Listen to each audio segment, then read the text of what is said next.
दर्शक न्यूज में तमाम लोगों को स्वागत है। मैं अभी जमुई जिला के सिकंदरा विधानसभा क्षेत्र के अंतर्गत में अलीगंज प्रखंड में है और हमारे साथ कांग्रेस के पर्यवेक्षक हैं। मैं उनसे थोड़ा कुछ बात करना चाहता हूं और मैं अपने चैनल के माध्यम से थोड़ा परिचय भी करवाना लोगों को चाहता हूं। जी, दर्शक न्यूज में आपका स्वागत है। धन्यवाद भैया। मेरा नाम भुवनेश्वर बघेल है। मैं छत्तीसगढ़ से पूर्व विधायक हूं और मैं एआईसीसी ऑब्जर्वर के रूप में यहाँ सिकंदरा में काम कर रहा हूँ। पार्टी ने जो जिम्मेदारी दी है उस जिम्मेदारी को निभाने का प्रयास कर रहा हूँ। कैसा लग रहा है? बहुत बढ़िया माहौल है। इस बार परिवर्तन का लहर है।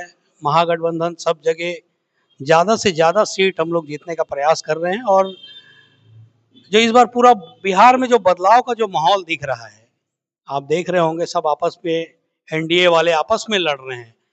तेजस्वी जी को इतना मुख्यमंत्री घोषित करके महागठबंधन वाले ने बहुत अच्छा काम किया है और इस बार जब युवा मुख्यमंत्री बनता है तो युवा साथी अपने सपनों को लेके उनके साथ जुड़ता है। ये महागठबंधन ने किया है। तो राजद का कैंडिडेट उदय नारायण चौधरी जी हैं, कांग्रेस का कैंडिडेट विनोद चौधरी जी हैं।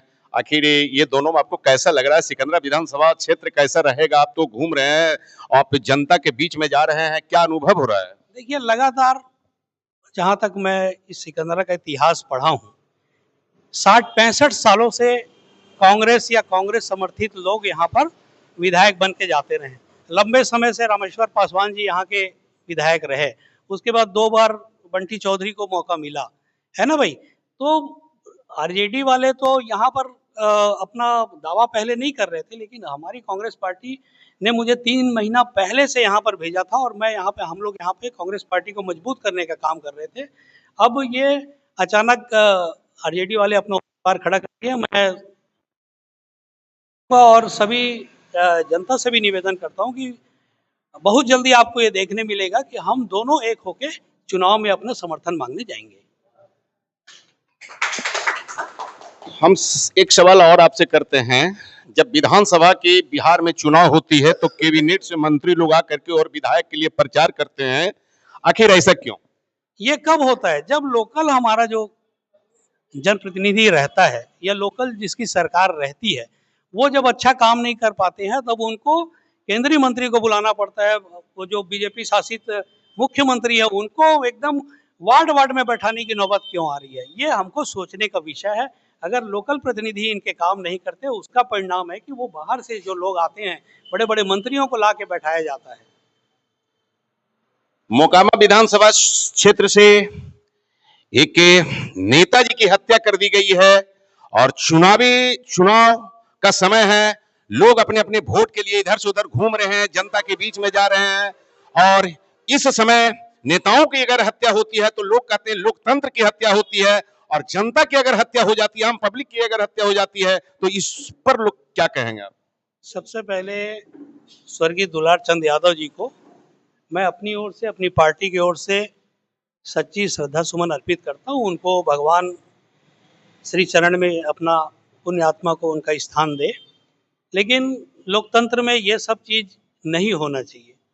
जो जंग मैदान है चुनाव का, उसमें आप अपना ताकत दिखाइए, लेकिन इस तरह का बात आचार संहिता में वो भी और बंदूक लेके घूमना, ये किनका संरक्षण है? ये हम लोग पूछना चाहते हैं।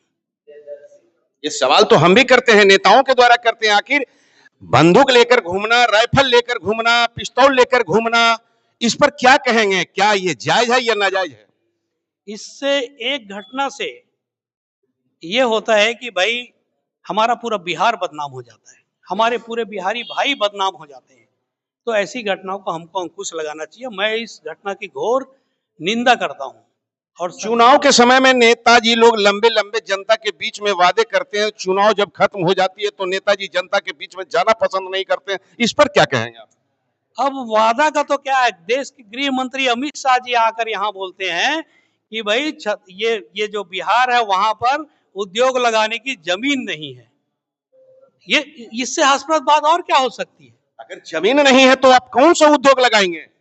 यही तो हम अमित शाह जी से पूछना चाहते हैं कि, और ये हम पूरे बिहार वाले से भी पूछना चाहते हैं कि भाई जमीन यहाँ पर इतना है कि आप उद्योग तो पहले लगाइए, लाइए। तो जो लालू जी ने जो रेलवे के बहुत सारे जो फैक्ट्रियां यहाँ चालू की थी वो सारे आज बंद स्थिति में है।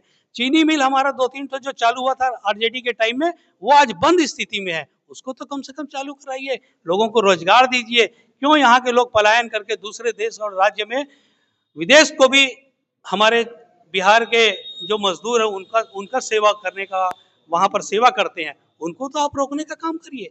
जो विदेश में काम कर सकते क्या वो अपने बिहार में काम नहीं कर सकते? सर अंतिम समय में एक और सवाल आपसे करते हैं। गुजरात से कई गुना बिहार में लोकसभा सीट है, लेकिन बिहार में फैक्ट्री नहीं और गुजरात में फैक्ट्री क्यों, इस पर क्या कहेंगे? अभी देखिए तेजस्वी जी हमारे भावी मुख्यमंत्री ने कहा है भाई विक्ट्री चाहिए बिहार में और फैक्ट्री लगाएंगे गुजरात में। ये मुंहतोड़ जवाब हमारे तेजस्वी जी ने दिया है, उसका प्रचार हम लोग सब घर घर जाके करेंगे। और इस बार महागठबंधन की सरकार बनने वाली है, बहुत भव्य लहर चल रहा है, आप देख रहे होंगे। अभी 2-3 दिन मौसम खराब है, फिर भी हमारे सब कार्यकर्ता, अब देखिए सब कार्यकर्ता हमारे बैठे हुए हैं, सब जाके तो महागठबंधन के लिए काम करने का काम कर रहे हैं। तो ये थी सच्चाई, और इन्होंने साफ शब्दों में कहे कि युवा की सरकार बनेगी और बिहार में गठबंधन की सरकार रहेगी। जब तक युवा नहीं आएंगे तब तक बिहार में विकास नहीं होगा, और जब युवा आएंगे तो बिहार में विकास होगा, युवाओं को रोजगार मिलेगा और यहाँ फैक्ट्री बैठाया जाएगा, तभी बिहार के लोग चैन की सांस लेंगे और नई सरकार बनाएंगे, नई विकास करेंगे। बने रहिए दर्शक न्यूज में, तमाम लोगों को स्वागत है, धन्यवाद।